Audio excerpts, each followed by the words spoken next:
All right, welcome everyone. Most of you that follow this channel know this is David Morgan of the morganreport.com, and something that you would not really find me doing, and that is talking politics. But I've been very impressed with Dr. Shiva. I actually learned about you, Dr. Shiva, from the X22 report. Dave over at X22, his first interview happened to be me, for whatever that's worth, way back when he started. And I was very intrigued with what your background, of course, being an engineer myself at one time. Still, I am trained, but I haven't done anything in the engineering field for many, many years. Point being is that I was interested in systems theory, systems analysis, so I signed up, and I've only been through one course. I did go through the 3 hours, which is a bit of a time effort, and I've read your book, The System and Revolution, so I am acquainted with systems theory, but want to get started here. People that know me know that I've many times made the statement that I hate all politicians equally. I mean, I learned very early on that there's a left wing and a right wing, and they're attached to the same bird and it's flying in the same general direction. It might go up, it might go down, it might be left or right, it might change its speed, but basically the mandate is what it is, regardless of who's in power. And so what I'd really like to do is say, your shatter the swarm instead of drain the swamp really resonated with me, and that's when I decided I really wanted to do this interview. So as we get there, part of what you said about the 3 columns, I call it the profit, power, and control, you did an excellent job. In fact, I've said to many of my colleagues that this is probably the best explanation of how the world really works that I've ever seen. And it's taken 15 minutes to get there, and you did it, eloquently. In fact, I had one person in the office here recently sitting right next to me, and I showed it to him. He goes, "Man, that guy's really smart." I said, "Yes, he is." But I want to digress, because one of those columns about profit was the banking system, and that's what I've focused on for most of my life. My premise is money is power, and with money you have control, and you can control and buy and pay for a lot of the politicians, a lot of political class, in my view. Both parties have been bought and paid for, and that's why these Congress critters will vote in legislation that's been written by a corporation. This comes from the movie Thrive, which you may or may not be familiar with. I'm a friend of Foster Gamble's from the Procter Gamble family, who he broke away a long time ago. And this is the movie number 1. And what I want to point out here is this is, again, giving him credit, but I agree with this pretty much. Not saying that the swarm isn't extremely important, but if we subset it into the pyramid of power and we look at where we are, we the working class, lower middle class, upper middle class, the working class, the planet, and all living things are really below the base of the pyramid. And the first level up is government. And this is what I want to really emphasize, Dr. Shiva, is that most people believe that government is all-knowing, all-seeing, and all-powerful. Well, maybe on an individual basis that appears to be true because they have so much control over their lives. You got to get a license to start a business. You get a license to do commercial activity in a car. You've got to do all these things that they mandate to us or put in the law. Somebody writes down a piece of paper and the law changes. The government definitely seems to have a great deal of power, but when you really look at their hierarchy, it isn't government. They're the lowest part of it. So what's above that? And that's corporations. And I think this is something that most people don't even realize yet. It's true. In fact, we were given this information in the movie Network a long time ago. And the commentator on the TV show just blew it out and said, there is no USSR, there is no China, there's no Australia. There's Bechtel, Exxon, General Motors, Pfizer. There's these multinational corporations, and that's what we have. And then he said, of course, lean out your head out the window and say, we're mad as hell, we're not going to take it anymore. And of course, that was a metaphor for kind of where we're still at least those that can think for ourselves. So what's above that? And that's what I call your money center banks, your Goldman Sachs, your Citibank, Chase, and all that, HSBC. What's above that? Your larger banks, what's about that? The international central banks, the IMF and the World Bank, which are both controlled by the U.S. primarily. Then you have the Bank for International Settlements, and then you go to the top of the pyramid. And as you so accurately pointed out, a lot of people will say, well, is it the aliens or is it the Rothschilds? No, it's really the swarm. But what I like to do is get your feedback, and I know I'm doing all the talking about this pyramid, how important is it? Is it just, David, that's just part of the swarm? It's really not that important. Or no, money really does have an important part to play in the overall control, power, and profit system. Well, David, one of the things that, when I did the swarm video, when people do these hierarchies and these charts, it's all well and good, but the key with that swarm video, it's a control systems model, okay? The swarm is a controller, right? So to those people who are new, starting in the 1920s and around that time, people started to build this whole basis of modern engineering theory, which is called control systems. And in control systems theory, there's really two types of systems, right, David? The dumb system, which basically it receives an input and it puts something out. Those in power want us to be dumb systems. The intelligent system is something, and it has 5 components in it, right? I'm not going to go into the details of that today, but a dumb system broadly is something that receives an input and processes it and gives an output. Those in power want people to be dumb systems. You show an ad for some idiot running for office, you immediately give them a donation. You show them an ad of a juicy burger, you go buy it, right? And so on. The intelligent system is where this fits in. So we have to think about this from a system standpoint. The intelligent system has something very unique that the dumb system doesn't. It has, you could call it a brain, right? The brain of that intelligent system is a thing that is making decisions to achieve another component of an intelligent system called a goal.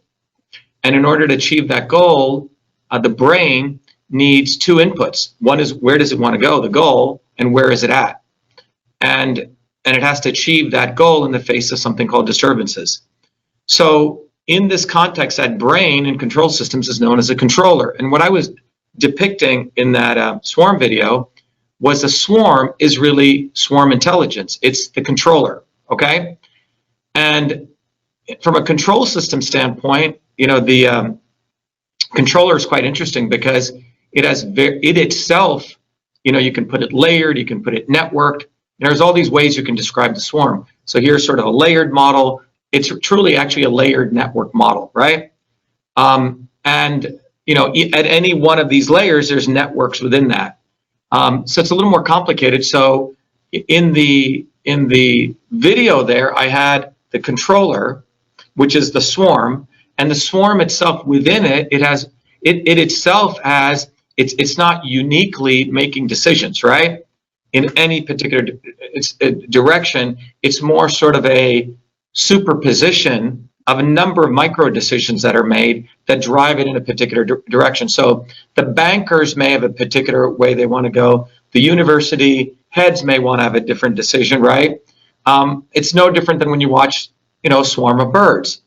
They sort of move guided by a summation of a whole bunch of micro decisions. And that's important to understand. And what emerges out of that in system science is known as an emergent property. So obviously the financial piece is one part of it, but sometimes you have weird stuff that takes place. Even though the financial piece may point a certain way, there may be some new emerging innovations or new science, insider tips that information has, by way of example, right? That they may do something that seems seemingly against their interest, but over some period of time, it actually gets the swarm moving in a direction. So diagrams like this, the swarm that I did is really one component of it is the organization of, these different actors, right? We had the actors who are involved in power, right? Maintaining power, the academics, right? Academics really don't, it's interesting, academics by and large are getting paid about $100,000, right?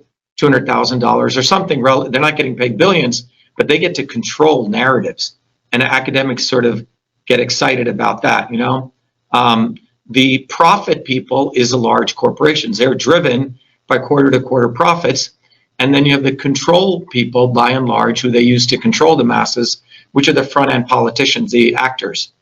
So I just want to put that in context, David, if that makes sense, right? This set of people are really the brains, a decentralized brain of people who are making these micro decisions to affect outcome of inputs that come into the system. And the good news is they're not as organized as we think they are, right?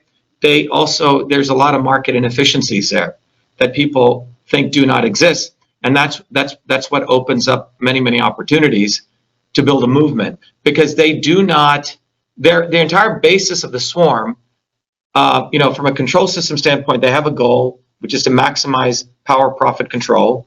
So this swarm makes decisions to move forward in that direction. What inputs are they going to put into us, the 8 billion people? And they're constantly watching where we are going. But they also have a disturbance. And that disturbance, frankly, is us. The micro decisions we decide to make.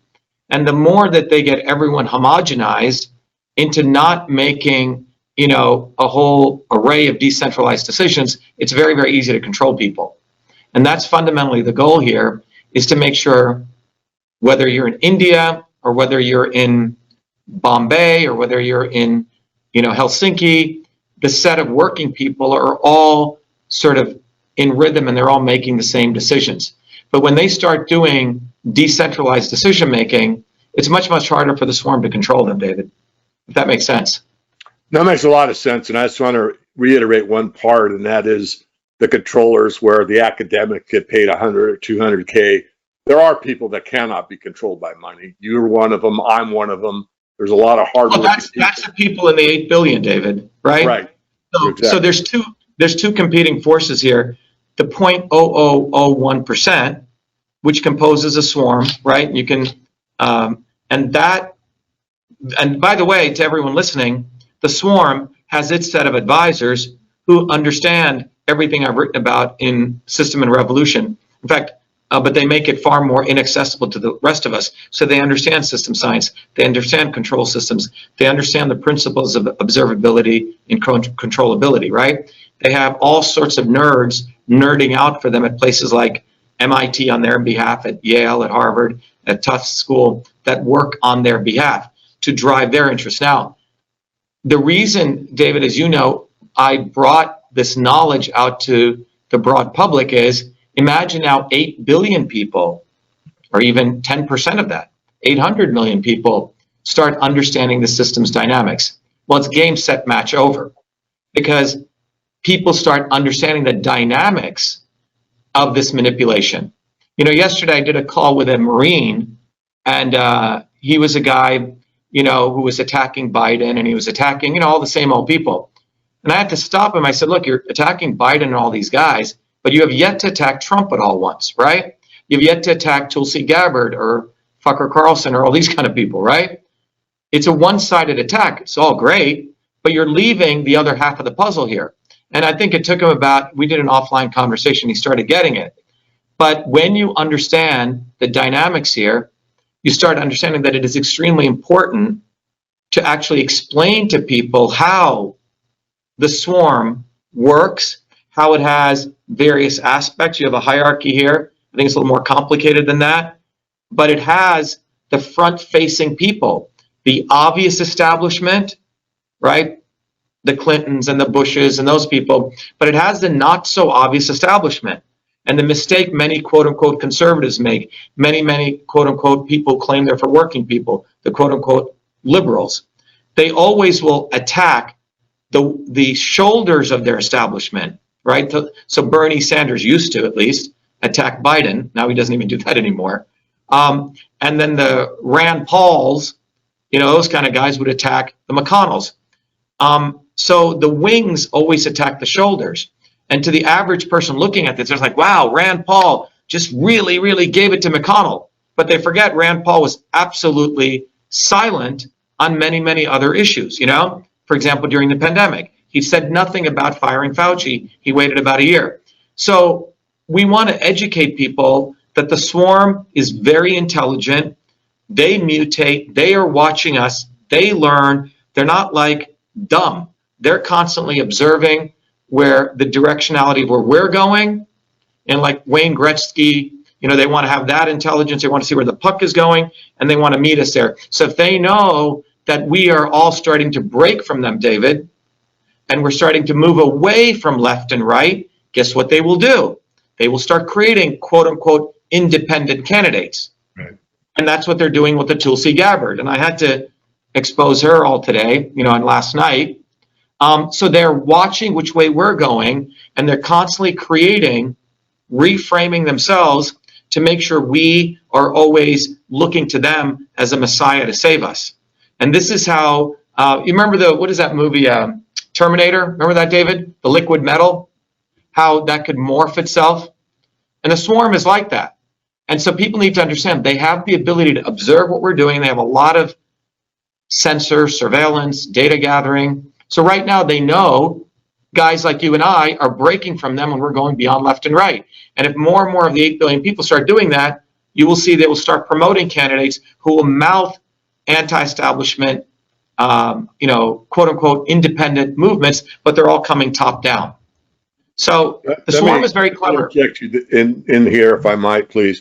First of all, I forgot to say at the beginning that you have given out a tremendous amount of information, and I'm striving to kind of cover ground you haven't covered before. So I would absolutely recommend highly that anyone that watches my channel look at Dr. Shiva's channel and get up to speed. Watch at least 5 videos because he goes through a lot of things I'm not going to cover here because, again, I want to make it something that we haven't talked about before. So I'm going to put words in your mouth and you can correct me, but the essence of what you said is, well, why would you run knowing that's a selection, not an election, and yada, yada, we know this. And, you're looking to fight evil. What's your purpose in life? That's one of them, or at least that's how I understood it. And the other one's to raise consciousness. Okay, I get that to a level, but okay, you've run, maybe someone else was selected, but you have raised the consciousness of 80% of the population of the United States and 67% of the world's population. Now what? What does that mean? How does that go into satisfaction? In other words, satisfaction for us, we the people, working class, having a better environment all the way around. Now that it's a physical environment, but a working environment. How does that take place? What actions take place after the raise of consciousness? What do you see? Yeah, so David, I just want to go one step back, right? Sure. So in my worldview, spiritual view, secular view, the purpose of existence is to fight evil. Okay, and we can go deeper into that, right? It's a very singular mission. Now, fighting evil means defining the various aspects of evil operates. So as you know in our course, we give a foundational, a secular, scientific way of looking at that. Because otherwise, you have to have a common way people can look at this across religious boundaries, cultural boundaries, and we've created that. So that's one of the key innovations of Truth, Freedom, Health. Once you understand the dynamics of evil, the key issue becomes enabling as many people to understand that dynamic. So let's call that raising consciousness, okay? That's what you just stated. So the goal is to raise people's consciousness so they understand this dynamics. All right? It's almost it's an individual self-reflection, but also a collective self-reflection. So people start understanding this dynamic of how you are brought into this system, and ultimately many people either explicitly or implicitly choose to become part of that. Many people probably make this decision implicitly, right? Not even knowing that they're doing it. And what we want to raise people's consciousness, enough people, by the way, you don't need a lot of people, to understand that there is a phenomenon taking place, how oppression takes place, how the force of power, profit, control take place. And if you do not awaken to this, you are actually making an implicit decision to be part of this. So that's the first dynamic, David. Now, there's enough data now that shows that from system science, when you have enough particles in any kind of system, even inanimate systems, that start raising quote unquote consciousness, you create a different state of the system, okay? So the work of Ilya Prigogine, who won the Nobel Prize in 1957, showed this in the field of physical chemistry. In fact, they don't know how this occurs yet. We don't know how this occurs. And he did a very, very interesting experiment with chemical clocks, or he gave the analysis of it. What is a chemical clock? Okay, according to the second law of thermodynamics, very simply put, I don't want to confuse everyone, but everything in nature goes to its highest state of disorder. Simply put, if someone walked in my door over there, let's say someone walked in and they're wearing a heavy perfume, over time, that perfume smell would pervade into this entire room, right? Or if someone, another example, if you have a beaker or a glass of water and you drop a little bit of ink, it goes everywhere, right? Until the overall glass becomes sort of a slight blue. You follow what I'm saying, David? That, you know this from engineering theory. So that's called entropy. So the phenomenon from the second law of thermodynamics is everything in nature is supposed to go to maximal entropy, which is disorder. The contradiction that Ilya Prigogine wanted to explain was, well, if the universe by itself always goes to disorder, why are there planets? Why are there galaxies? Why do I exist? Because this is a high state of ordering. And so this is unexplainable for a while until it was a very interesting phenomenon they noticed in particular things in nature called chemical clocks. And what they noticed was, and the simple way I can explain it is imagine taking a cube, imagine this room was a big glass cube, and John pumped in a bunch of white, and let's say there's a fan blowing here, white ping pong balls. What color would this cube look like? It would be white, right? And similarly, if John pumped in a bunch of just black balls, it would look black, right? Because they would all distribute. Now, what would happen if John equally combined a bunch of white and black balls, right? What would the room look like? Probably a mild gray. You following me, David? Mm-hmm. It would be equally distributed. That's the law of entropy. And what they noticed, however, and this is in some chemical examples, under certain conditions, this sort of randomness would suddenly, the room would all go black, and then all go white, all go black, and all go white, okay? And it would go into these different states. And so what this revealed is that the ping pong balls are actually communicating among each other. And we don't know how this occurs yet, David. But what we do know is we've seen this in many phenomenon in animals and humans.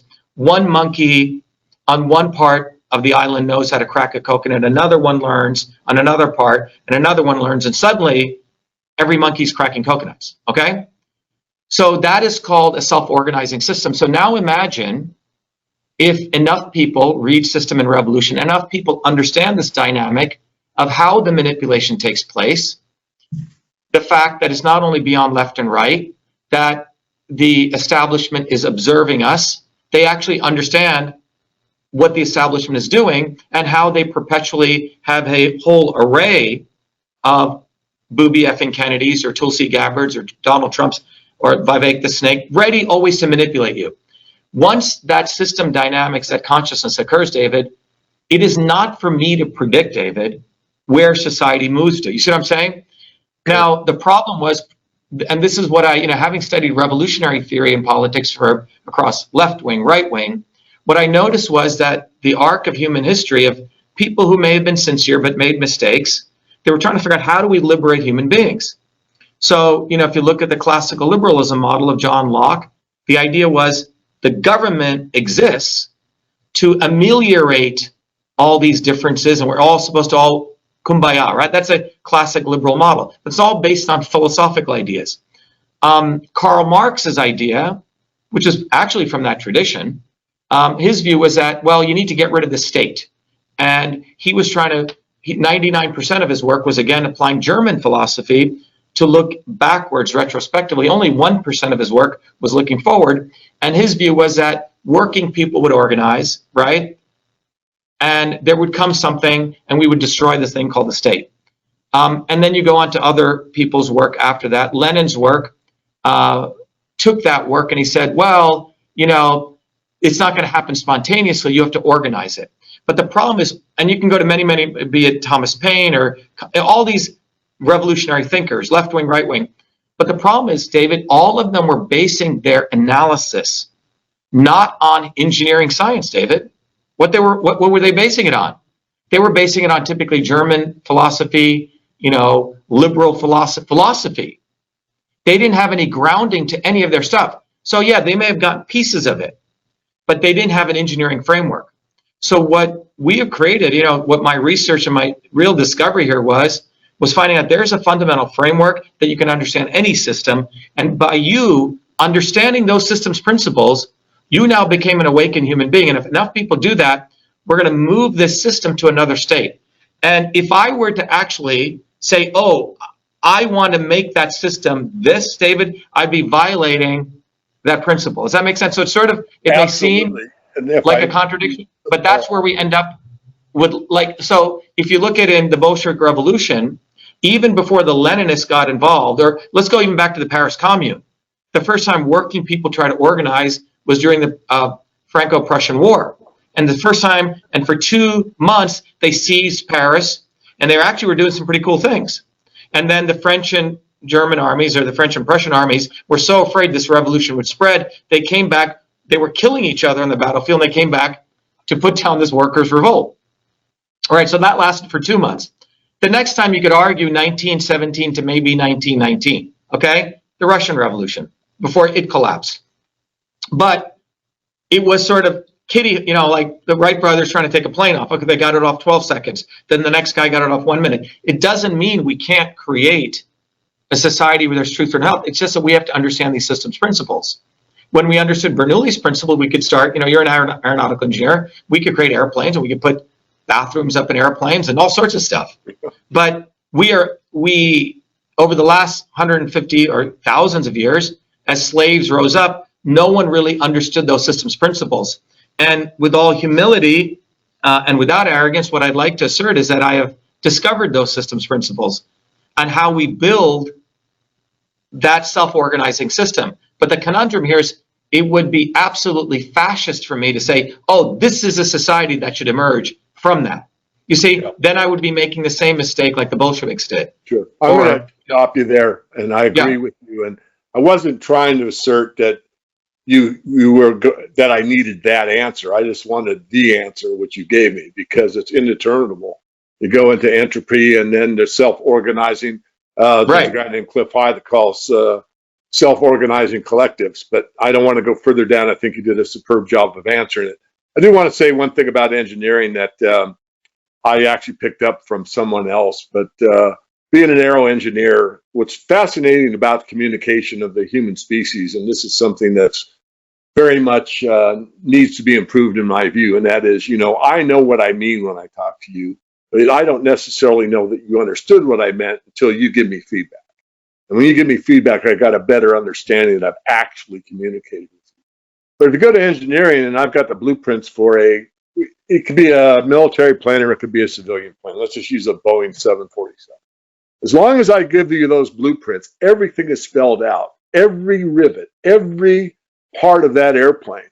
And that airplane will come out exactly the same whether I manufacture it in South Africa, Australia, or Canada, because it is so explicit on the communication of how that airplane is built that I know I'm going to get the same product. Now, that's true communication. And of course, we both know that we, the engineers, get kind of it's kind of cool to be a nerd at some point in time, I think. But regardless, as you said in your book, we do the work, and of course the management, et cetera, gets the credit. So I just want to make that statement because I want to move on.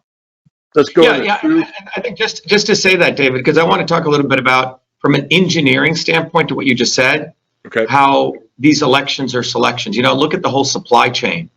I know we talked about that because engineers have to deal with the actual laws of physics. In fact, the physicists don't have to deal with the laws of physics. They may come up with them, but they don't have to eat, breathe, and live those laws. Engineers do. And it's a very, very honest profession because you can't bullshit, because if you bullshit, like we said, planes fall out of the sky. So I want to make that point, David, that engineers, like a plumber, it's a very non-sexy job. You do some really cool stuff, but it's all the little things that go into building an airplane, right? It's not any one thing. There is a field that came out about 20, 30 years ago called socio-technical systems, though. And even though you could have a blueprint, which is perfect, you have humans building the airplane. Mm-hmm. And they're bound to make mistakes. And that became, as you know, this whole field called lean. How do you make airplanes or any system? If you're going to make the iPhone, how do you make sure it's done properly? Because then you're interfacing man and machine to make these systems. So even though we could have it, that itself became an engineering discipline called socio-technical systems. So, and that's where system science comes in. Okay. So I want to move on to truth, freedom, health. I've thought about this a great deal. I've thought about this interview for quite a while when you agreed to let me interview you. So, truth. This is what got me into this business.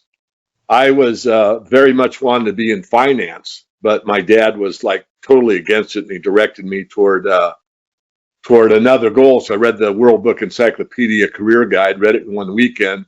Thought airline pilot sounded pretty cool, and I was 16 years old and said, "Dad, I want to fly." They said, "Good choice." So I started flying at 16. By the time I was 19, I was in Cal Poly Aeronautical Engineering School, and I was teaching flying to the Dean of Architecture and a few other people. And I didn't earn my way through college. I won't lie. My dad supplied it, but he did sit me down and say, "We're not rich. If you were rich, we'd go to Purdue, but we're not. So you're going to a state college." So anyway, but finance was where my head was at and where my heart was. And so I worked in the markets on the side for really the time I was 16. I don't want to make this too much about me, but so what early on, as I was studying about money and banking and how this thing is a big fraud, I started to move toward the Murray Rothbard. I have to get that name out there, an anti-statist from the Austrian school, and listen to a series of lectures. And one of the guys at work had cassette tapes in the day, and he gave me one once a week or so to listen to on my commute. I listened to this gentleman called Jim Dines, and this is my point. I'm getting to it right now.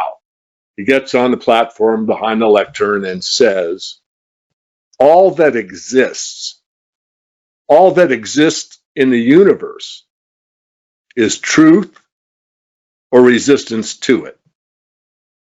And he went on from there with the speech talking about how we've been manipulated in the banking system. Basically, what he said after that was, in the time I made that statement, we've printed more dollars and watering the milk never works. But I don't want to make this financial. I want to give it back to you. But that truth or resistance to it, that's like, wow, that is a powerful statement.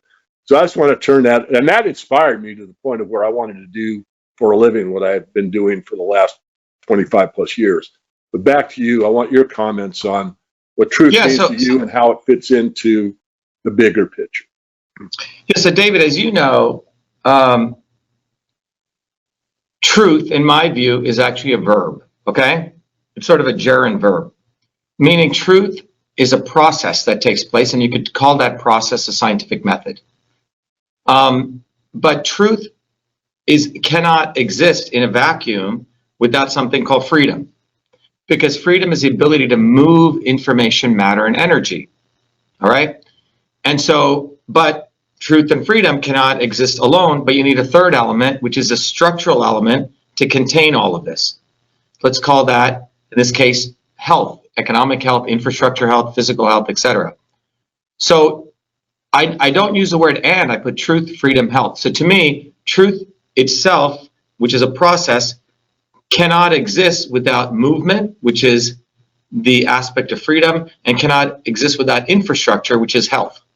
Now, these three principles, truth, freedom, health, I think the important breakthrough that came out of my work over the last 50 years has been to recognize that those three they're not words, they're actually principles. In fact, engineering principles that match one-to-one. If you go to the engineering world and you take a general systems theory class, you would learn three concepts called transport, conversion, storage. The conversion is the aspect of where you're taking stuff from one form to another, right? Conversion process. An engine is the conversion process. You put in fuel, you get motion, right? You eat stuff, you get energy, right? Your digestion process. You hear information, you create wisdom out of it, the cognition process, right? So these are conversion processes. These processes also require motion, which in engineering science we call transport. Again, very related to freedom, just like conversion is related to truth. And in engineering, transport and conversion cannot exist without some vessel to contain it, okay? Right now, simple example, everyone is breathing in air. You breathe in air, the air is moving in and out, that's a motion, transport. It goes into our lungs, and the alveoli interact with the capillaries to do gas conversion, right? The O2 the CO2 is exchanged for O2, so you get oxygen in your blood. But all of this is occurring in the vessel, in the infrastructure of your lungs. Transport, conversion, storage. Phenomenal concepts. Freedom, truth, and health. So when I look at truth, David, I cannot see it as truth. It has to be connected to freedom and infrastructure health. Now, what's fascinating is the ancient systems of Indian yoga and medicine, they use the words pitta, vata, and kapha. Pitta was a conversion process in the universe. Vata was the movement process, and kapha was the storage process. So no one had ever, so if you think about what I just shared with you, without going into the whole course, and I recommend, we'll play a video on truth, freedom, health, is that every child should be taught this, David, because we're literally being taught the science of everything. You can use this to understand your body as a system. You can use it to understand politics as a system. You can use it to understand, the iPhone as a system, anything. So truth, getting back to truth, David, I can't see it without these two other components. But truth is a process of conversion. It's a conversion process. That conversion process to most people would be known as a scientific method. And that method is where you throw out all sorts of crazy ideas and you encourage crazy ideas. Innovation is a conversion process. All sorts of ideas are thrown out, but you need freedom for that. So a whole diversity of ideas. And then through a process of gathering data, testing those ideas to seeing if the hypothesis you have of some phenomenon matches the actual data, some ideas get thrown out, just like someone trying to create a new innovation. It may work, it may not. It gets thrown out or kept. And then you end up with a finite set of truths, right? Or laws. And then that is the process, and it's an ongoing process. So, for example, Isaac Newton in the 1600s had a theory, or he could predict, why an apple fell or why two objects were attracted to each other. That was known as a law of gravitation. And he created an equation describing that, the mass of one times the mass of the other times a gravitational force divided by the distance squared could always describe that force. And it stood the test of time. Einstein came along and he described why that worked. That became called the capital T theory. Now, but did it end there? No, it got refined, because when we understood when objects move at the speed of light, you have to even refine that through something called the Lorentz transformation. So it's not Newton was wrong, but under certain conditions, you have to refine that. So truth itself can be refined. And so we need to respect that. So we can't say like all these people came before us were dumb and they didn't get it. They may have gotten it to a certain point, but we as a new generation are supposed to refine it and refine it and refine it, just like yourself. So truth is a process, David, but truth is so intimately connected to freedom and health, right? Infrastructure, your physical health, that you can't divorce the both from that. So in the Indian system, when they drew a diagram, they'll put pitta in the middle, which is a conversion process, and they'll put vata, which is kinetic energy, really, motion, and kapha, which is potential energy, you see? So the potential energy and the kinetic energy are connected through the conversion process. So you could argue there's a whole body of ideas out there, and there's a whole body of how the universe actually operates, the actual structural piece. And you have to go through this process of truth to get that. So that's the way I view truth, David. It's a little bit of a different take on it, but I think it matches. That's why if you notice, we have that thing, truth, freedom, health, and so when people understand, they can start seeing this in the context of system science. So then people say, well, so there's a lot of people, the nerds, David, are probably, or the scientists are all about truth. They work in their labs all day trying to win the Nobel Prize.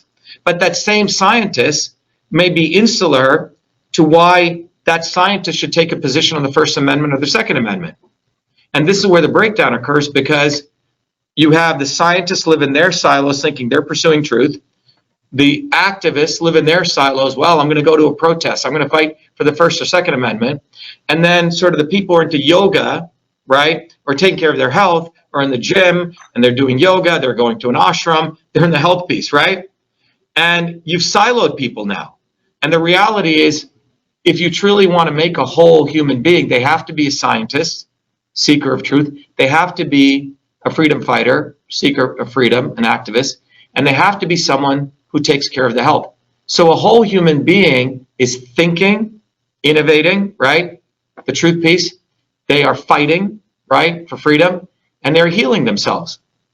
Think, fight, and heal. And that's what our movement is about.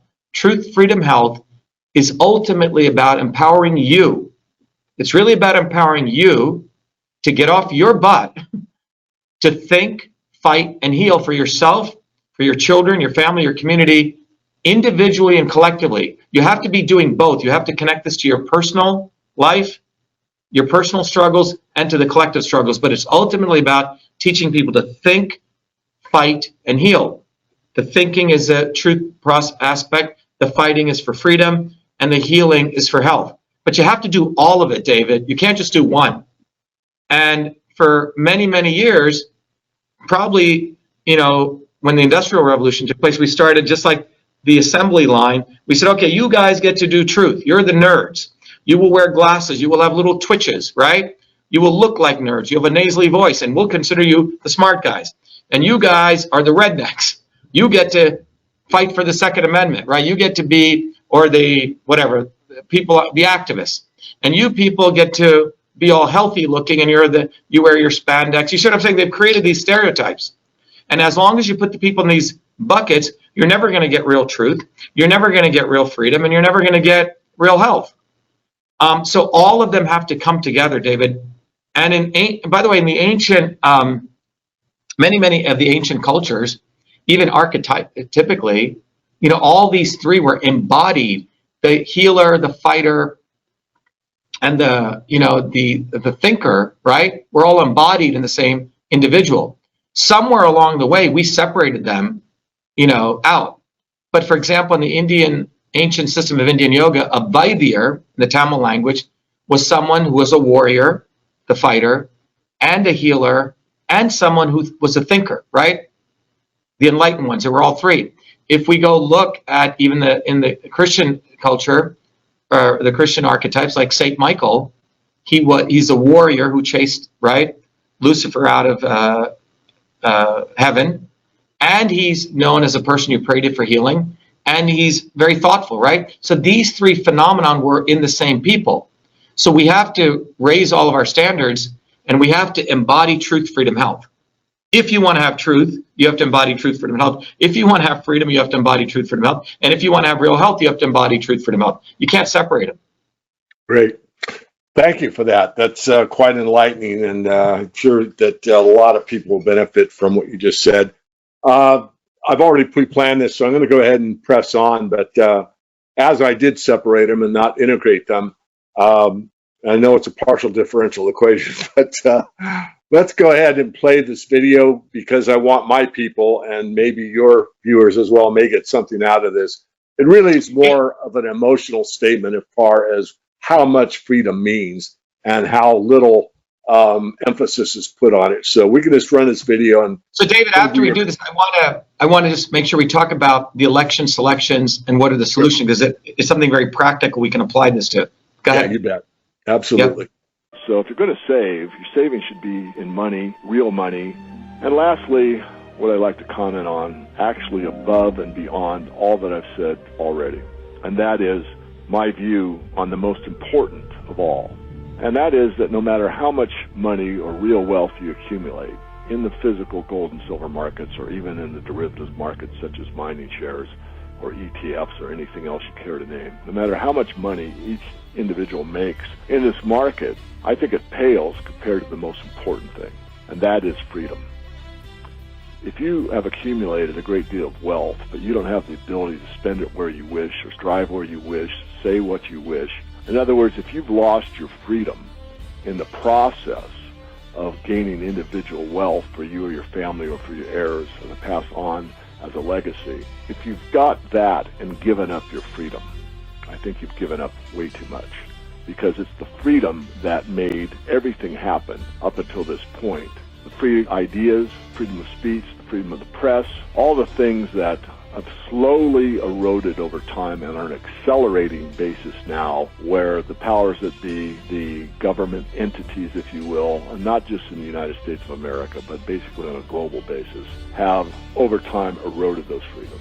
There's nothing, in my view, that's more important than being a free people.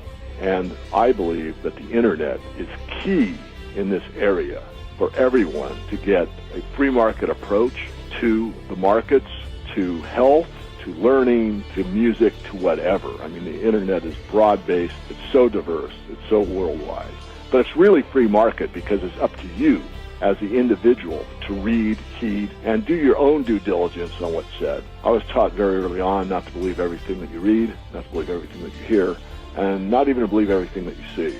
And those are good facts to keep in mind. Regardless, there's a great deal of truth on the internet, and to me, one of the greatest truths is what's happening in the global economic system and the corruption that is pervasive throughout the global political structure. And these are things that are taking away our freedoms. So remember, live free, be free, die free. When I made the Matrix video, I had one thing in mind. I wanted to appeal to the younger people. I knew that most of them understood that movie, at least at some level, and I wanted them to understand that in today's society, for the most part, people are born a debt slave, live a debt slave, and die a debt slave. It doesn't have to be that way, but it takes you to do something. I encourage you to get educated, to continue to watch videos, not necessarily mine, but any that resonate with you. And please don't hesitate to hit the send forward button so you can share those with friends, family, and those you care about. What will you do without freedom?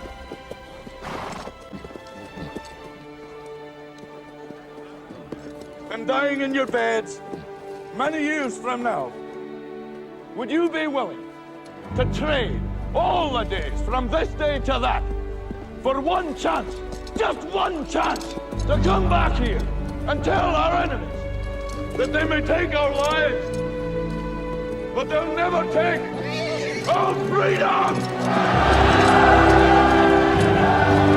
Dr. Shiva, thank you so far. The last thing I want to comment on is how I feel about health.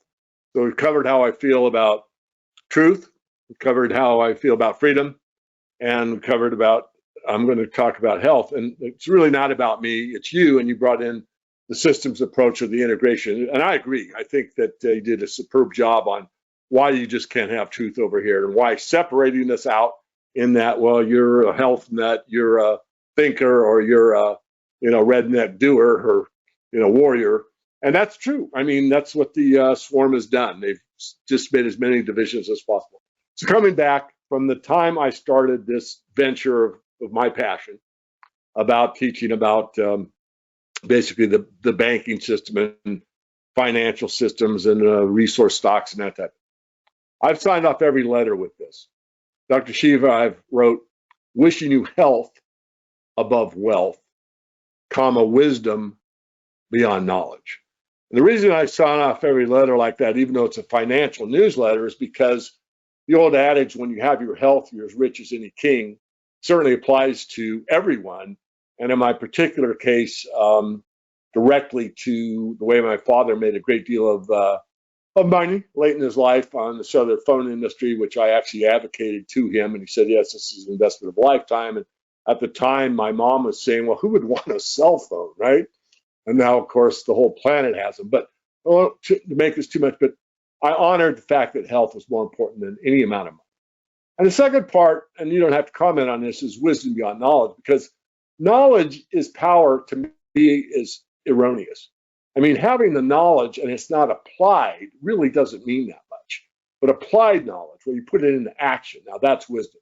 And wisdom to me is knowing how the world works and working with it.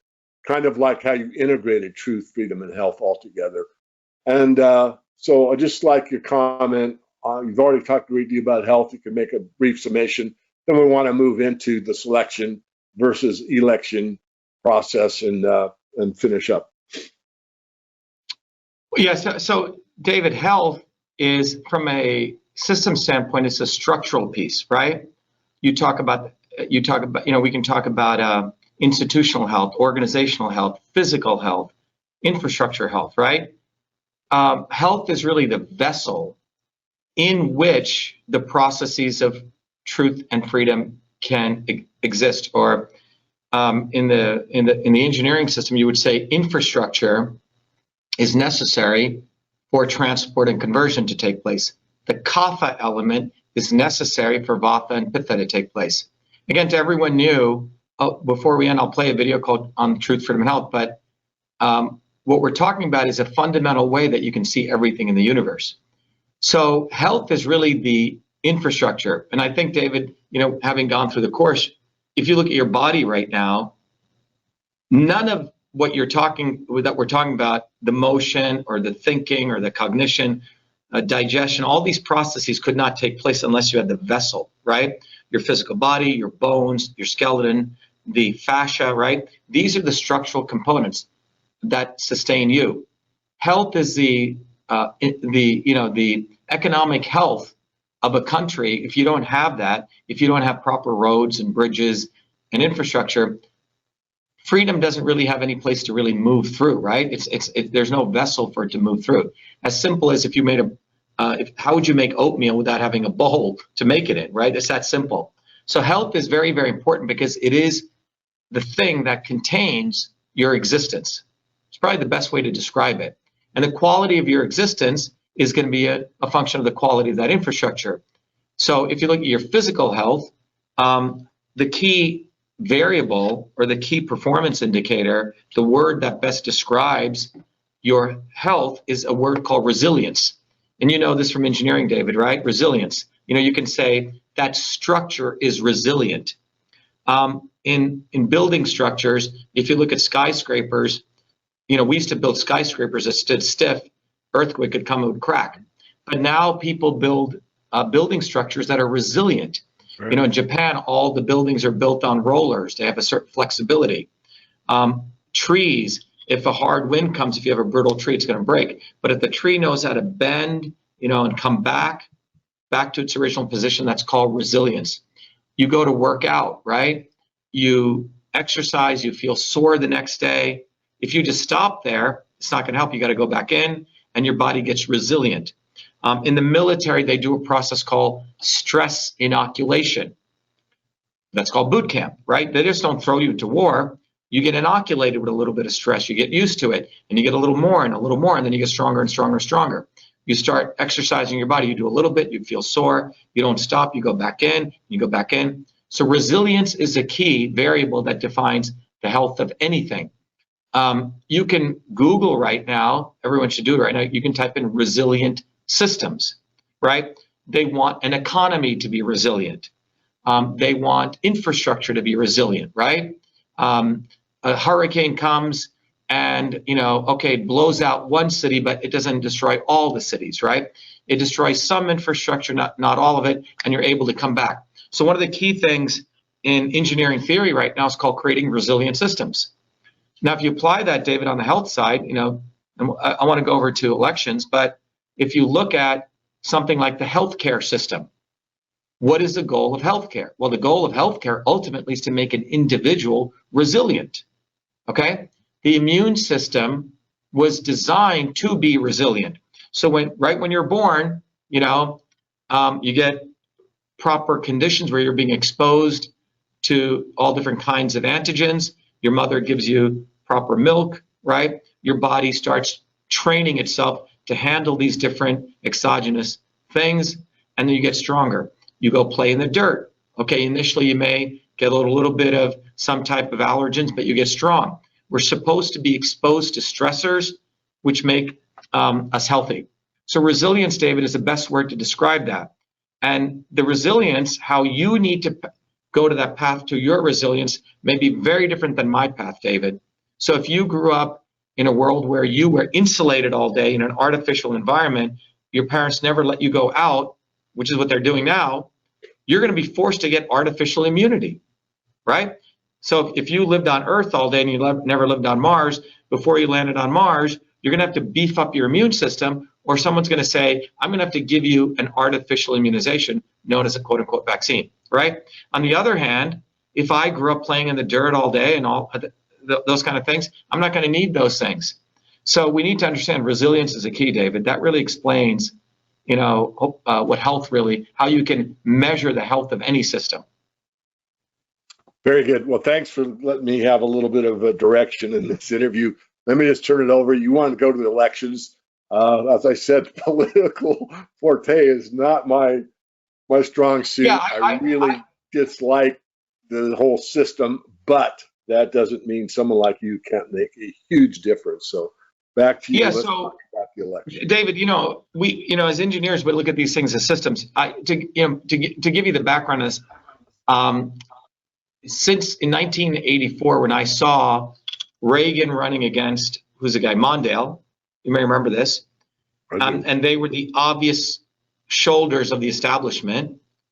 There was an emerging thing called the Tea Party was coming, which was the right wing of that establishment. But you also, in those days, you had a very well-defined left wing, which was a guy called Jesse Jackson. You may remember this guy.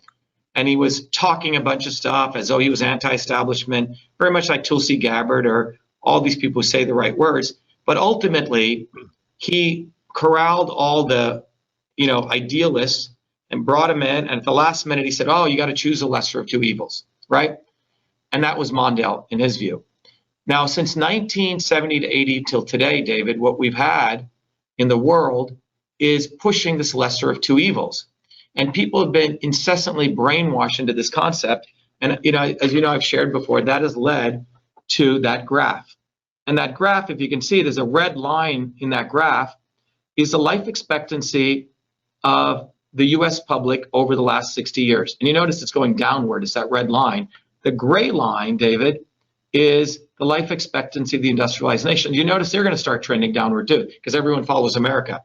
But the bottom line is that the life expectancy is going downward. So from a scientific and an engineering standpoint, your plane, the altitude is going down. It's a very important key performance indicator. So over the last 70 years, it's going down. Now, many of the people who haven't studied engineering, they will say, oh, that has to do with the vaccines over the last 2 years. Well, actually, it's not true. Oh, it has to do with Obamacare. Well, that's actually not true either. Oh, it has to do with poisons. And well, that's also not just a truth. It's a whole bunch of little things, David. And from an engineering standpoint, we call that a systems problem. It's a whole bunch of things that have led to that graph, all right? And so we need a systems overhaul. And now you get into how we are taught how such a systems overhaul is going to take, or how things change, David. We are taught that you go participate in this swarm democracy, quote unquote bourgeois democracy. You go vote on this particular day, and now it's not even a day with mail-in ballots, and that is exercising, that's being an activist. And then you go back to your life and you're outsourcing everything to these people called politicians. All right, so that's the system that they've created. But that system has led to that graph. So clearly it's not working. So if you were seeing that, and anyone listening, if you're a parent, the lesser of two evils is literally killing your children. And this is no hyperbole. Your child now has a shorter lifespan than you.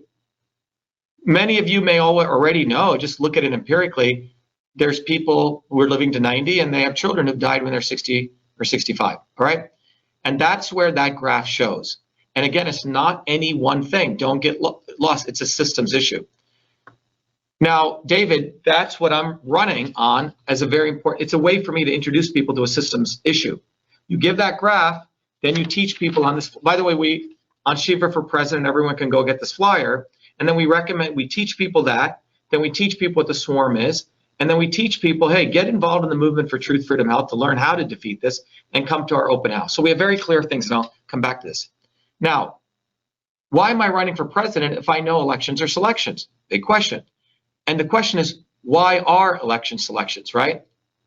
Well, if you think about it again, people may think, oh, yes, Dr. Shiva said their signature verification is not working. The ballot images are being deleted. They have the ability to wait. The machines have the capability. If you got 1,000 votes, David, and I got 1,000 votes, believe it or not, the machines have a feature called the weighted race feature. The number of votes you got, David, can be multiplied by a variable, 2. So you get 2,000 votes, and multiplied by 0.5 for me, I get 500 votes. And the machines have this feature. But that's one example that they can do after an election. They also have this capability, which I did essentially 2 major reports. I conclusively showed that when they get mail-in ballots, people have to sign their signature on the ballot. It comes in to a facility, novices, not trained document examiners get 4 to 10 seconds to see your signature compared to the Department of Motor Vehicles, and they have to say if they match or not. If they do not match, a percentage of them, you have to go and do much more manual review. Well, what I discovered was a very small subset are ever told that they do not match. It's called curing. And I showed how the percentage of that in 2 clinical trials that I did. The other example that occurs on election days, these ballots are going through the ballot machines, and a picture is taken of them called ballot images. According to a law that was passed 50 years ago, it encouraged audits, and it said those images have to be saved. Now, it's called chain of custody. Well, my own election that we know we won in Massachusetts, they destroyed all those images, David. And when I shared that they destroyed them, I was thrown off Twitter. And when I discovered that the way they threw me off Twitter was through this backdoor portal, the government infrastructure into Twitter and companies, then I was permanently thrown off, okay? But everything I'm sharing with you, 3 important things: the weighted race feature, the ballot images being not preserved, which they are supposed to be by federal law, and signature verification not being done. These are very, very big things. And I was the first to really expose all this as an engineer, as a scientist, as a victim of this in 2020, which went viral. Trump used all of that to raise about $500 million, and he did nothing about it. Mike Lindell actually took the realities and started talking about all sorts of garbage and sold a lot of pillows. So the real fundamental issues never got addressed. Now, let's go upstream from that, because we're engineers, David. We like to think about things from a supply chain standpoint, right? Elections are selections long before November elections. They're selections because who gets to even participate in these elections? Well, first of all, they have 2 parties. Who gets to even be on TV to even get on the debate stage in any of these 2 parties? In order to do that, you have to get something else called visibility. All right? Are you visible? So the elections or selection starts, I gave you sort of the fraud that goes on in the machines and the processing on election day. But when we look at it from a whole system standpoint, this stuff occurs way before, right? It occurs by the fact who you're even given on TV even to see as a candidate. It starts right there. There's a whole bunch of people, but you're only shown these 5 people or these 3 people on the Democrat or Republican side. For that matter, you're not given access to the whole range of candidates, because the same people who are controlling who's seen are the same people who are the ones who are funding those people who enable people to be seen. All right? So the elections being selections, we have to look at the entire system's process. It begins with who gets visibility. So I can speak on a very personal note, David. In 2018, we ran, first time I ever run, and the only reason I decided to run was because we wanted to build a movement. I've always told people, if you think you're running for office to win under their battleground, it's just nonsense. You're misleading people. So when we ran, we said, look, we're building a movement for truth, freedom, health, and we're going to run against this woman called Elizabeth Warren, who has nothing to do with freedom, truth, nor health. And she's the one, David, you may remember, she promoted herself that she was a Native American. You may remember this. So our slogan was, only the real Indian can defeat the fake Indian. A great slogan. It took off. And we were the ones who forced her to take the DNA test, which she absolutely failed, not Trump. But in that aspect, what we did, David, we educated people that this person has no integrity. It wasn't about race. It was about, here's a person in Massachusetts, liberal Massachusetts, who's actually the racist. She uses race for her own advancement. So we raised people's consciousness there. That was 2018. 2020, we said, okay, we'll run as Republicans, because in many ways, I should be the epitome of the Republican story, right? Bottoms up, meritocracy, all this. Well, the Republicans in 2020, in the primary election in September of 2020, find someone to run against me who was nowhere to be found. Now, in our case, to show you the difference between how elections were selections, we actually got 3,000 volunteers all over Massachusetts. People actually went out and distributed flyers every day. We actually did real campaigning. We actually got all of our 20,000 signatures to get on the ballot. We followed the rules. like everyone else is supposed to. Well, the Republicans found a guy. The only thing he had was a last name called O'Connor in Massachusetts. Didn't have one lawn sign up, maybe one on a good day. No campaign. Here we have 3,000 volunteers, 25,000 lawn signs, tens of thousands of bumper stickers, raised $2 million in a primary. This guy barely raised $100,000, was nowhere to be found. But on election day, David, he somehow mysteriously wins in every county where machines were used. And in the one county in Massachusetts where it's hand-counted paper ballots, I win by 10 points, okay? And that's when we realized, the manipulation they do on election day. But you see, the election being selection had occurred before that because they had made sure their guy would get all the visibility on, they wouldn't even put us on the debates, right? But we got out there to people, all right? So the phenomenon I want people to understand is that the elections being selections is not only the corruption of the machines, not only the corruption of the mail-in ballots, not only the corruption of the lack of chain of custody in the ballot images being destroyed, but way upstream.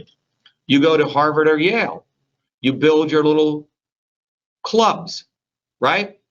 You are part of the Brahmin caste, the modern Brahmin caste that's now pervaded the United States. It's a caste system. You're in the Insiders Club. You get visibility. Fucker Carlson will promote you. Joe Rogan will promote you because they're all part of that swarm. Sure. But a guy like me who has all the credentials, all the degrees, they will make sure we are made invisible. And that is where elections or selections, David, it begins with the entire process of who is made visible.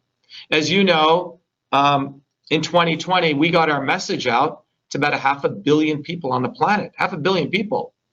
I would do a tweet, it would get 30, 40, 50,000 retweets. The Long Fuse report coming out of Stanford said I had the same spread as Donald Trump did, 6 of the top spreaders on the internet. It's quite fascinating. So this became dangerous to the establishment, David, because a guy like me is not supposed to get that much visibility. So they had to take me off Twitter, and they had to make sure when I'm running for president now that I'm not seen anywhere. And the problem that they're having, David, is because the invisibility that they do is actually backfiring on them. People are saying, wait a minute, that's the guy in 2020 you exposed the election fraud. How come he's not on mainstream media or on the Grifter Media Inc.? That's the guy that exposed Fauci first. That's the guy that saved my life by telling me I should take vitamin D and quercetin and zinc and iodine and these things, right? So we have a very, very huge opportunity, David. That's why we know these elections are selections, right? The swarm has created that. Now, given their dynamics are not market efficient, what do? Well, the first thing, just getting very tactical, we tell people to see yourself as an agent of change. Well, in order to see yourself as an agent of change, everything that we've just talked about, David, people need to absorb that, right? It's a very good discussion we just had leading to this. People need to recognize truth, freedom, health is something they have to do. They have to think, fight, and heal. No one else is going to do it for you.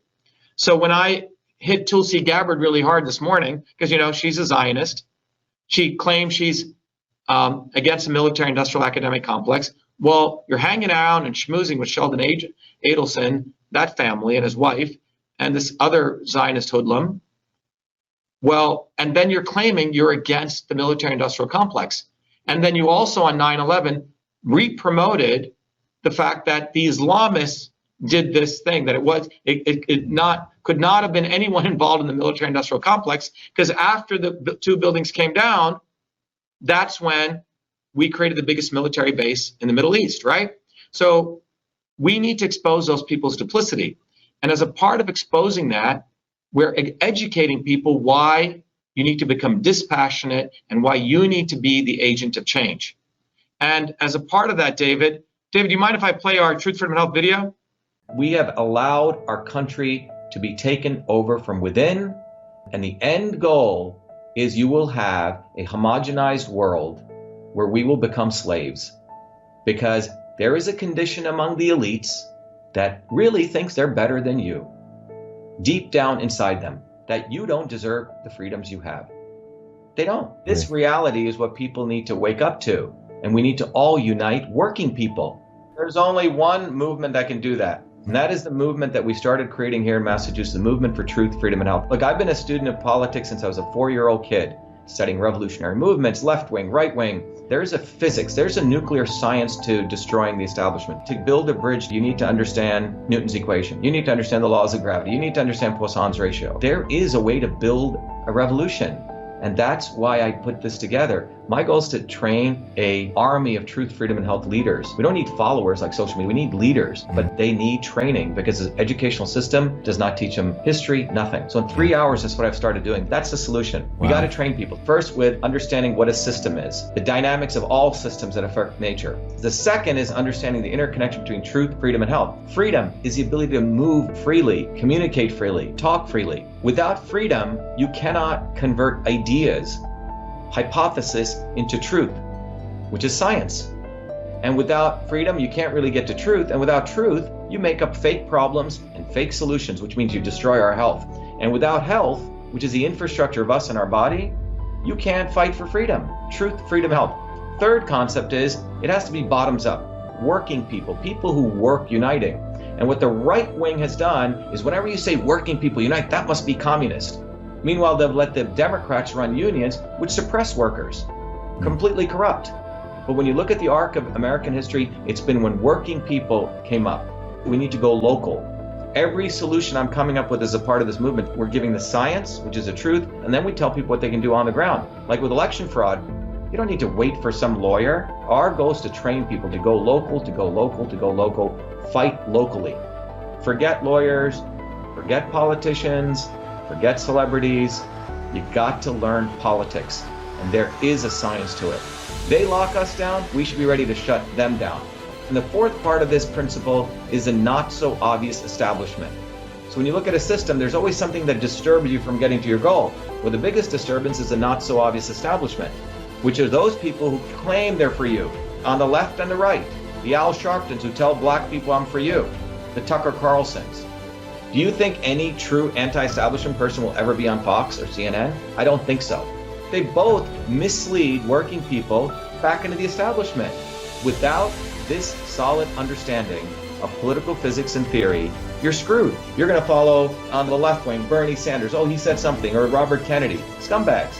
Or you're going to follow some right-wing talk show host. They're not going to lead us to liberation. It's us. We're building a bottoms-up movement, and that political physics, it's a nuclear science of change.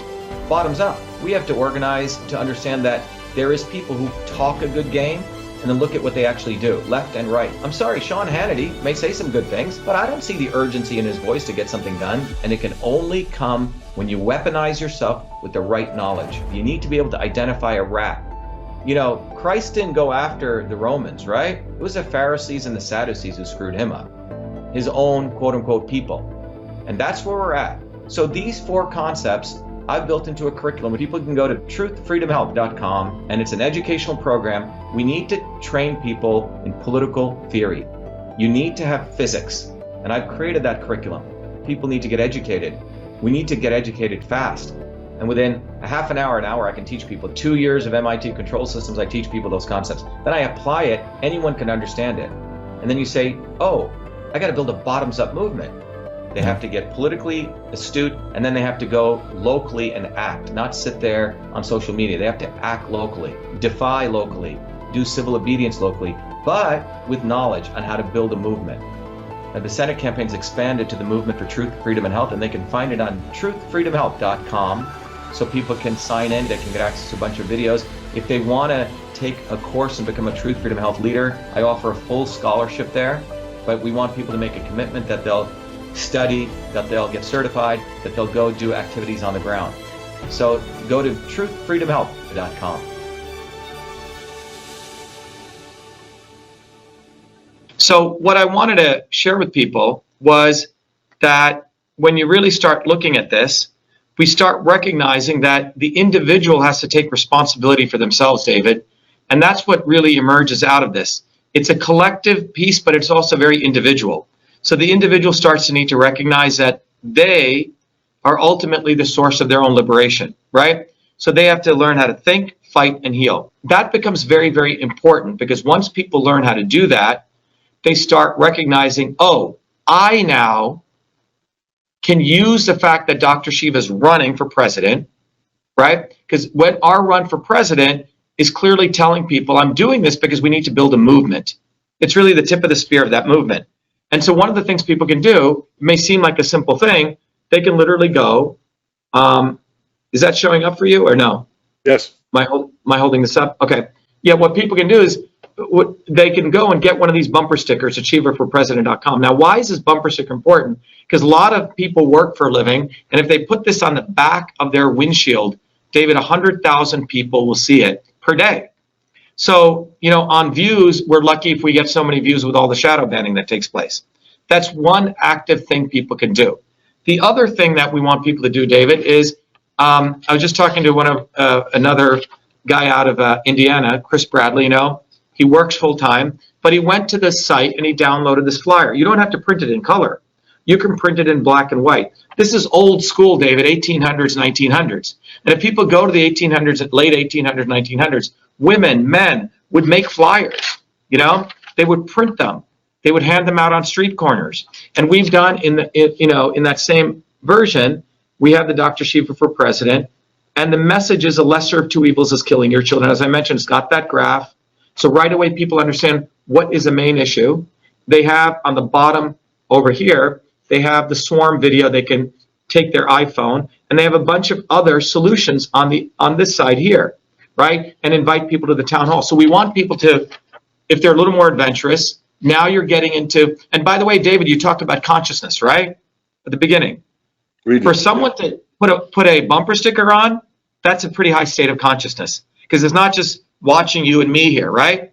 They're making a decision that they want to change their lives. But putting a bumper sticker on the back of the windshield, if you just give a bumper sticker to people, I've noticed they just leave it on their dining room table.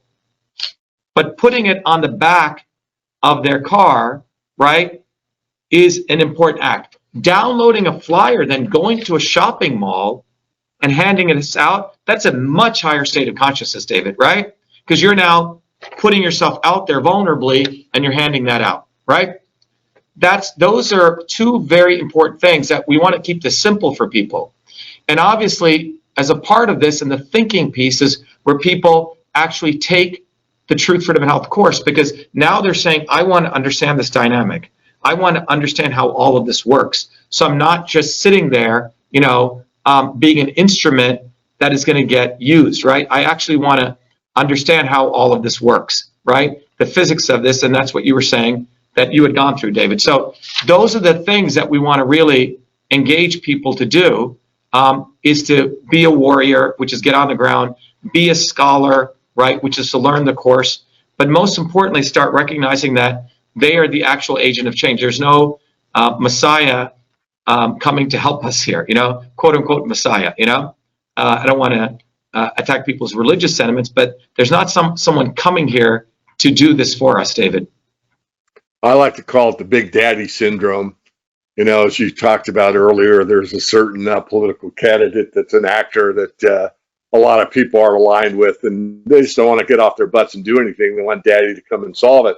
I learned very, very early in life that you know you're an adult when you realize the cavalry isn't coming to the rescue. In other words, we have to fend for ourselves. And if you go back to the purportedly how the nation was founded, all our rights came from a higher power or natural law or God as you see God. And it was government was only put together to secure and protect those rights. So all of our God-given rights, only reason government existed was to secure those rights. So people would say, well, it's my constitutional right, this and that. No, it's your God-given, constitutionally secured right. But those days are long gone. There was that Constitution. There's a Constitution 1871, where it's really a corporation and on and on. I don't want to go down that path too far. And I want to end with you. I want you to have the last word. But in your book here, near the end, you talk about the guys going up to the guru and, you know, having failure after failure and talking about, well, that was yesterday. Today is today. And I like that very much. And I, being an engineer type of mindset and using logic and trying to apply systems analysis, certainly not to the level of Dr. Shiva, but certainly having a better grasp than most. I do have a bit of a sense of humor, so I have to tell this joke. Of course, I'm going to hand it back to you, but we've been, pretty serious the whole way through, and it's typical of our natures as we are very pragmatic about what we do. But not the only joke I know, but it's a seeker, a couple seekers actually, that they've tried everything. They've gone to the ashrams, they've done, Scientology, they've looked at this, that, they've read every philosophical book, they've been in every church, and they're just not there. So they finally go to the mountain, and they go up, up, and they finally get to the guru in the cave at the top of the mountain. And they sit before him, and they ask him that they want enlightenment. And he sits there with a big pause, and he says, enlightenment, enlightenment, lighten up. So I want to let everyone know that we can have fun doing this as well. It's not all serious. I tend to be too serious, but we can lighten up. Have that joy of passing out these flyers. Have the joy of sticking that bumper sticker on the back windshield. Have the joy of meeting somebody new or being out there, being much more spontaneous. I mean, when you hand out a flyer, that's in the moment. That's in the now. That's actually being present. The gift we have is being present. We don't want to be in the past. We don't want to be in the future. We want to be in the now and actually live. And I think you're bringing a great deal of that to mankind, womankind, with the Truth, Freedom, Health movement. Now that I understand it better, even though I've been through the course one time. So back to you. Yeah, David. Yeah, I really like what you said, man. It's really important to understand what you're saying because, when I give you an example. We used to do, when I first came to MIT, right, there was a student newspaper there, and I became a pretty early activist because I really wanted to understand systems. And there was, all this shit starts at a very young age. If you go to any of these universities, they already have an existing media organization, the student newspaper. Well, the Harvard or MIT actually funds those student newspapers. Who becomes editor of those newspapers? Many of those guys end up going to the New York Times. The guy who's the editor of the MIT Tech became an editor over at the New York Times, all right? So they groom all these people starting at the university level. So MIT would fund millions of dollars to the local student newspaper, and we started noticing all these problems, right? And we started a little flyer, just 2 pages, David, 2-sided, and we would put news on 2 columns, and we would just go off on people, all right? And it was funny. We would go out at 6 in the morning as students were coming, we'd pass out these flyers. Within hours, we would have distributed 5,000. We became one of the most popular. It was satirical. It was funny, right? But the most important thing I noticed was when you passed out these flyers, it was a lot of fun. Figuring out what would make people take the flyer, right? And sometimes you said wacky stuff, right? So we went out handing out flyers and, we would say, to hell with Democrats and Republicans. Some people like that. We have some guy who's shy, and he would just be very nice, and he'd say, hey, would you like a flyer? Some people would take that because he was just being nice. Other people would say, they're killing your children. Ooh, that's interesting. So you start learning, because you only have like 3 seconds that someone's walking to you, why they should take your flyer. If you want to learn how to message to people, get on the ground. You don't even have 280 characters. You have maybe 3 seconds. So you learn a lot of marketing that way. But it's fascinating because someone will take your flyer and get really angry and crush it and throw it on. It's just a little flyer. They get so angry. So you have that experience. But unless you've been on the ground handing out these flyers, you really don't have an experience in many ways, in my view, of putting yourself out there and living in a democratic system. Remember, in Australia, you can't hand out flyers. In many countries, you can't hand out a flyer. And probably soon in the United States, they'll try to shut this down because social media is already shut down. So while 3% of the world's population still has somewhat of the First Amendment, it's gone on social media, thanks to Elon Musk and the government and all of that. They're all part of it. But offline, you still have a little bit of, and it gives you a chance to duel. We went to the train station, we were handing them out. The cops come out and they say, oh, you can't take pictures here and do this. Most people say, oh, okay, thank you, Masa, I got to leave, right? We said, no. Do you know something called the First Amendment? Right? And they go, well, I go, yeah, here are the 2 court rulings why you can't stop me here doing a political campaign. And then we had we pulled out our iPhone. Oh, you can't do that. I said, yes, I can. It teaches you to have balls to go ahead. And those are the things I learned as a 17, 18, 19-year-old kid. I don't think the average 17 to 20-year-old kid knows how to go within the democratic system and do this. Most Americans don't know how to do this. They've become entertainers. They become wanting to be entertained, David. So while I enjoy people giving us positive comments looking at this, I'm telling you, for your own sake, go to shivaforpresident.com. Do this because we're giving you the opportunity. It's like to participate, to get in the boxing ring, right? Put on a bumper sticker. It's a good way to say F you to the other candidates. You do that, you're now pumping up your chest. You'll feel good. Go download a flyer. Keep it in your glove compartment. Go to your public library. Some of them should let you print on their system. Then you'll have the interaction with the library. Oh, you can't do that. Yes, I can. Where's my tax dollars? You're going to have all these interesting conversations, and you're going to see all the ways that the system tries to stop you from just giving out a flyer. Every time we go out, the cops show up. We'll go in front of Whole Foods on a, oh, well, you can't. Oh, yes, I can. Cops show up. Then they'll show up. They'll typically say, oh, I like this flyer. And they'll say, yes, he can do that. So you're going to have all these interactions that you've never had before. You're going to have to face people trying to stop you. So that's what this is about, David. It's a lot of fun, to your point, but you start engaging people in the physical world that they do not want us to do anymore, David. And that's in many ways, that's a gift we want to give people. Absolutely. Well, I am going to give you back the last word, but this came up in my mind earlier on, and it really jogged it. So way back before YouTube, we did a streaming channel on another business I was with that failed. But I was interviewing the political candidates for the Independent or the Libertarian Party and the Green Party. And the main candidates were over in Miami Stadium, which was Bush and Gore. And Harry Brown, Libertarian candidate, 2 times for president, BROWNE. I'm not sure you're aware of him, but Harry had one microphone, I had the other. We're interviewing the Green candidate. We're interviewing the Libertarian candidate.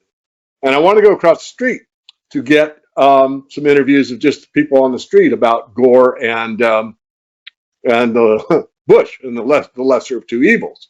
And there's all these cages over there. And I said, what is that? Those were free speech zones. You had to be within the cage and get permission to go into the free speech zone in order to do any actual interviewing. And that's where I got one of those, what I call a God shot, where it hit the pit of my stomach and made me literally sick to think that this is what our situation, our government had come to, thinking back to what I was taught and what I know the founding fathers envisioned. You know, the government's there to protect those rights, protect free speech. You're supposed to be on my side, Mr. Cop. You know, and here's the reasons why you do that. And I could go on further, but it was one of those moments in my life that I couldn't believe. And that was years ago. I mean, the Bush-Gore campaign, I forget how many years ago that was, but nope, as a journalist, you could only get in there if you went through the free speech zone. Yeah, so David, this is a very important thing. I think what people need to understand is that when I said the elections are selections, I hope we understand there's the phenomenon with the machines and the chain of custody and signature verification, right? That piece. There's a piece on who gets visibility. But they make it so difficult for anyone to campaign outside of their, right? So in order to campaign, they want to drive you to raise a lot of money, David, right? Right. And to get on big media, give your money away to consultants. And they want to make it very difficult to actually, they want to make it difficult for you to hand out a flyer, David. Yeah. So if you literally go try to do this, I recommend go to a public place. If there's like a Whole Foods and there's a public area, where, again, don't block people. When you start handing out the flyer, immediately the manager, 9 out of 10 times will come out, David. And they'll say, you can't hand out flyers here. Then you have to say, wait a minute. This is a political campaign. Let me show you the Pruneyard ruling and this ruling. I have every right, because the state Supreme Court in multiple states supported the First Amendment. They say doing a political campaign, you can pass out flyers and collect signatures, even in front. Check this out, David. It's a very good ruling. even on private property, David. Did you know this? It becomes a town plaza. So you can actually go inside a mall, even in the open area. And so this is a fascinating thing, but most people don't know this. So most people say, oh, I guess I can't do that. Bye, I'm just going to go home and watch TV. But if you know that, you'll do that. But what's happened is they do not want people doing this, David. They don't, because this is pennies. This is decentralized, right? They want people raising hundreds of millions of dollars or billions of dollars and sending it to their friends in a very sterilized way of doing campaigning. They do not want guerrilla campaigning at all. Give you another example, David. Many of the cities will try to, if I put a lawn sign, right, on my lawn sign, on my lawn, my property, some of the cities say, oh, you cannot put lawn signs up until 40, 60 days before the election. Did you know this, David? I've heard of it, yes. Yeah. So what we taught people is, first of all, we would teach people, write this one letter to that town official and say, you know, there's something called the First Amendment. A local town rule can't do that. And if you do that and you say, I will sue you, you'll never hear from them again. So what's happening is when people try to come out to be an independent activist, they have set up so many ways to stop people. And because people do not have that resilience anymore, David, they say, oh, Dr. Shiva, they told me I couldn't put a lawn sign on my lawn. I go, I said, is that your lawn? Is that yours? Yes. The First Amendment cannot get subsumed at some state or local or city level. And then we have to teach people how to fight, David. So a lot of this is actually teaching people how to have the right hormones to fight, David. And that's what's happened. They have made this a consumer entertainment economy, and people have forgotten their rights. And so people don't even push back when the government does this. And so part of what ends up happening is our campaign has got to do almost the kindergarten job of teaching that. But that's okay. We do that, people learn, but that's what's got to get done. Well, true pleasure. Thank you for giving me so much time. I definitely hope that you will come back. I definitely want to critique my own interview, which I seldom do, and then continue to watch further interviews, and then probably come up with an outline for stuff that maybe hasn't been touched or I think is melted down into what I think is the most important points to reiterate. So press on, and thanks for being such a leader and being humble at the same time. I don't see you as a man that doesn't walk his walk all the way through.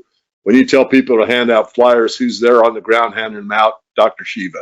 And that says a lot. Yeah, I got to tell you, I love handing out flyers. It may seem weird. It is one of the most compelling ways that you learn. You get to see people, what hits them, what doesn't. You refine your message. You actually, and you have, out of 1,000 people, you'll have like 10 good conversations. But you learn a lot of what's going on, a pulse of the city, in a nation, a state, all of that. So I recommend everyone give yourself this experience. Get those flyers, download them, go to Shiva for President. Our campaign is really about you. You know, I just happen to be the guy who's being the educator here and trying to get the knowledge out there. But we need lots and lots of people to raise their consciousness, David, and become leaders in their own communities and not say, oh, what about Trump? Why are you? Someone just put up on my thing earlier this morning, you seem to be angry at everyone. You're bashing everyone.